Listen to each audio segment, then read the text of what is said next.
everyone. In today's presentation, we're going to discuss several ethical issues in public speaking. First, we're going to discuss the ethical communication as a foundation of trust.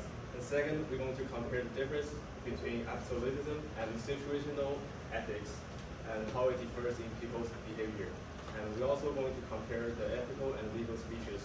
After that, we're going to explain what is plagiarism, paraphrasing, and false inferences, and why is this important to the speakers. And finally, we're going to discuss why research material is really difficult to use and why paraphrasing is described as expressing oneself in one's own words. All right, so first, in order to understand ethical communication, we have to know what ethics are. So what exactly are ethics? We all have them. It's the rules and values that a group or yourself defines as a guide to conduct their decision making and their choices. So essentially, we all kind of use this to guide our judgments, and especially in speech making, this is an important thing to keep in mind, because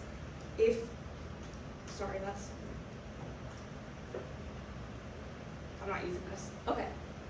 So to understand the code of ethics, we have to look at the difference between ethical absolutism and situational ethics. Okay, perfect. Hold on. Sorry. I can't get that away. Okay, whatever. So ethical absolutism, according to Professor Householder, is the belief that people should exhibit the same behavior in all situations. So, for example, let's just imagine, okay, who here has a parent or a friend that's actually a terrible singer, but they think they're the best? Yeah. My mom always sings to me, and I'm like, Mom, please stop. So that's an example of ethical absolutism. And in this example, let's say you have a friend that has the same situation. They're terrible, but they think they're the best because their mom told them all their life that they were the best singer. But they're about to drop their entire life, all their money, to go on America's Got Talent. What do? Your morals are telling you that you should always tell the truth to spare people from negativity, even if it causes them harm. So my belief would be to tell them that no, you shouldn't jump to conclusions, you shouldn't jump to make certain choices, because actually, no, you're actually not the best at singing. So I would not go on America's Got Talent. So that's something I would do if I was more absolutist and set to my own morals through every situation. Oh shoot. I don't know. Hold on, sorry. Alright. So No. Here. Okay, so this is the complete opposite. So in situational ethics, it's your ethical thinking, but it depends on the situation at hand. It's always kind of shifting. And an example of this would be, we've all kind of done this. Raise your hand if you've exaggerated the truth or lied about a skill on your resume. Yeah, so we all do this. That's what the ethical belief is in this situation.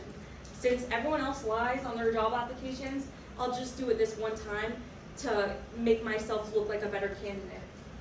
But it does vary depending on the situation. Let's say you need it for your job, that wouldn't fly. You have an ethical responsibility to uphold, especially in speech making. Audience members will see this as lying, and that violates their ethical beliefs. So in a speech, you should really watch out for what you say, and that actually connects to ethical versus legal speech. So there is a direct difference between the two. We should not combine the two at all.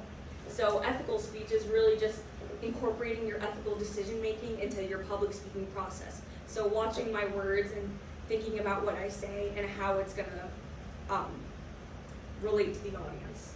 So, but these things overlap, but they're not the same. because in legal speech, the law is acting as your boundary to say certain things. You have to rely on legal guidelines, which can be legal, but they're not all the time ethical. So let's look at this example. Let's say there's two juice brands. One of them is 100% organic, and they say on the label that they're 100% organic. That is ethical speech because they're saying the truth. But if another juice company says they're organic juice, but has to legally list every ingredient, and they have certain wording in their marketing that is very vague, so it kind of makes it seem that it might be to the eye, but it's actually not. So that's legal speech. That's pretty much, it's kind of limited on laws. So that's what the difference is, and let's keep going. All right, so I did plagiarism versus paraphrasing and false interference. So plagiarism, as listed in the textbook, is a deliberate and knowing presentation of another person's original ideas or creative expressions as one known. So plagiarism has been around forever. It's been used forever, and with the invention of the internet, it spiked in its usage, and it's been used a lot more because of the easier access and easier availability it is to plagiarize. A lot of the time when doing it happens because of the reason of, potentially I didn't have enough time, or the idea of a false pretense that you're not going to get caught when there's all these softwares and teachers have been reading different assignments forever, so it's very easy to notice, very easy to understand. The paraphrasing evidence is a way to support one's own claim, but misrepresents a source's point of view and considered unethical. So when discussing and paraphrasing different claims, it's split into two different types of points. It's quoting the source and paraphrasing the work. So quoting the source resembles with plagiarism, where you're initially quoting the source, you write the source, and you write the author and the page and the article, like I said right there before. And paraphrasing is toning down the paragraph, writing in your own words. But again, the main point and the main part is always to credit your author and always credit your citations. Without citations credited, it will be seen as plagiarism.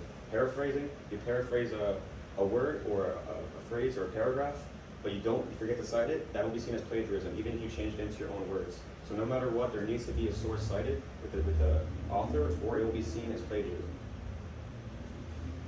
All right, so difficulty with the appropriate use of research material, as I was saying before. So it's important for students to always, copy the text, put the attribution to the page number, name, and article. Without that, again, it will be seen as plagiarism, and it won't be taken in for use to support your claims.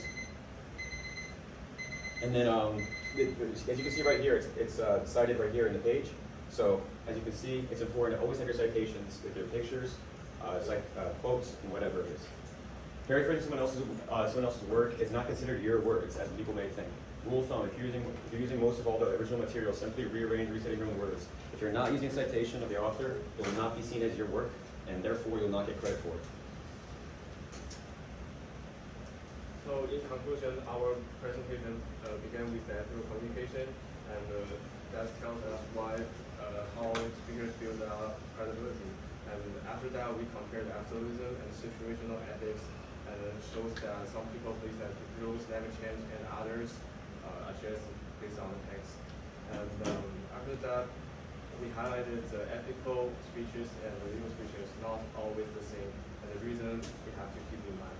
And we also examined plagiarism, paraphrase, and false reference, and that tells us how important we can use it in the speech.